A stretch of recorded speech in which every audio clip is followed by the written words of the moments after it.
سلام اتنی گرمی میں اتنا ٹھنڈا کیوں کیا آپ نے؟ اتنی شدید گرمی میں سلام بھی گرم ہونا چاہیے. میں ہمیشہ جو بات بتاتا ہوں پولس رسول کہتے ہیں کہ جب یسوع مسیح نے بھی کہا کہ جب تم کسی گھر میں جاؤ تو اس کی سلامتی چاہو اس گھرانے کی, اور اگر تو وہ ایمانداروں کا گھر ہے وہ ان کے اوپر ٹھہرے گی, اور جو سلامتی انہوں نے آپ کے اوپر بھیجی ہے وہ آپ کے اوپر ٹھہرے گی. لیکن اگر وہ سلام کا جواب ہی نہیں دیتے تو پھر کیا ہوگا؟ جو آپ نے ان کو سلام کیا وہ آپ پر ہی واپس آ جائے گا. تو سلامتی چاہیے تو پھر آپ سب کو سلام. لالچی ہیں سارے. چلیں خدا آپ سب کو برکت دے. ہمیشہ کی طرح آج بھی مجھے آپ سب کے درمیان آ کر میرا دل جو ہے وہ بڑا خوشی سے بھرا ہے. مرکزی ہے جو پلیز آپ اسکرین پر بھی ڈسپلے کر دیں. اور آج کا جو موضوع ہے ہمارا وہ ہے روحانی جنگ. یہ جو موضوع ہے یہ اتنا بورنگ موضوع ہو گیا ہوا ہے ہمارے کلچر میں اور ہمارے چرچز میں کہ جب اس کے اوپر بات کی جاتی ہے تو زیادہ تر لوگوں کو نیند آ رہی ہوتی ہے. یہاں اگر سامنے بیٹھ کے سن بھی رہے ہیں تو یہ کہیں اور پہنچا ہوتا ہے, یا پھر موبائل کو کھول کے بار بار وہی میسج دیکھتے رہتے ہیں لوگ, اور یہاں پہ تو چلیں کرسیوں پر بیٹھے ہیں وہاں پہ کلین میں سے دھاگے ہی کھینچتے رہتے ہیں لوگ, اور کوئی کام نہ. اس لیے کیونکہ جو ہمارے ذہن کی ضرورت ہے وہ پوری نہیں ہو رہی. آج کا جو وقت ہے جو دور ہے یہ انتہائی خطرناک دور ہے.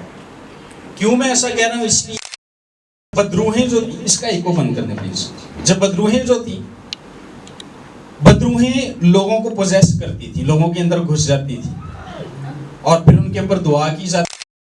اور میں پتہ کیا سائنسدان اس طرح کے تجربے کر رہے ہیں کہ جو ہم انسانوں کی دنیا اور جو روحوں کی دنیا ہے اس کے درمیان جو پردہ ہے اس کو ہٹایا جا رہا ہے, اور 85% تک وہ پردہ ہٹ گیا ہے. اور اس کی وجہ سے پتہ کیا ہو رہا ہے؟ یہ جو بدروہیں ہیں ساری یہ انسانی جسم لے کر آپ کے درمیان چل پھر رہی ہیں اور آپ کو پتہ ہی نہیں ہے. میجورٹی جو ہے انسانوں کی, زیادہ تر جو دنیا میں انسان ہیں ان کو پتہ ہی نہیں ہے اس بات کا کہ بدروہیں جو ہیں وہ جسم لے کر اب انسانوں کے درمیان چلتی ہیں اور نہیں اندازہ ہوتا کسی کو. تو اب اصل میں ہم روحانی جنگ کے اس مرحلے میں داخل ہو چکے ہیں جہاں پر ہمیں روحانی جنگ کو سمجھنا, اسے جاننا بہت ضروری ہے. اور یہ جاننا بھی ضروری ہے کہ ہم اس جنگ میں جیت کیسے سکتے ہیں, فتح کیسے حاصل کر سکتے ہیں. اس کے لیے جو مرکزی آیت ہے وہ ہے نیٹ ورک سٹیٹس. وہ ہے مرکز کی انجیل, 4 باب, اس کا 4 باب,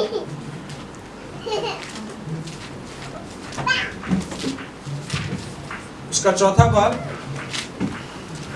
اور اس کی 37 سے 41 آیت. اچھا, کس کے پاس بائبل ہے؟ کسی کے پاس بائبل, کس کے پاس نہیں ہے؟ اچھا, کچھ لوگ ایسے ہیں جن کے پاس نہیں بھی ہے تو تب بھی انہوں نے ہاتھ نہیں کھڑا کیا, ہے بھی ہے تو پتہ نہیں.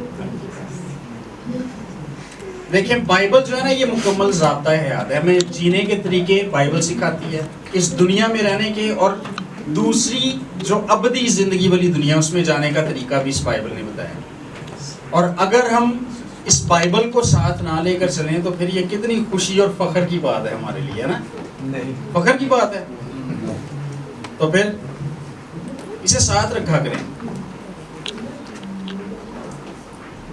کلام مقدس میں یوں مرقوم ہے 37 آیت سے,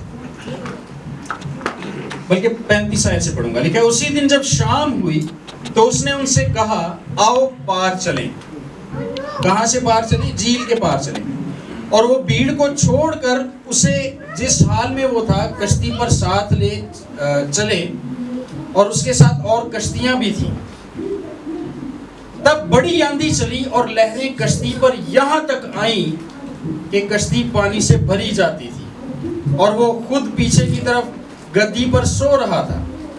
بس انہوں نے اسے جگا کر کہا آئے استاد, کیا تجھے فکر نہیں کہ ہم ہلاک ہوئے جاتے ہیں؟ انہوں نے جب یسوع مسیح کو اٹھایا تو یسوع مسیح نے کہا تو ہی مجھے ساؤنڈ کیوں نہیں دیندے, میں بھی اٹھاتا جی. عمومی طور پہ یہ رویہ ہوتا ہے نا ہمارا, یسوع مسیح نے اس طرح نہیں کیا.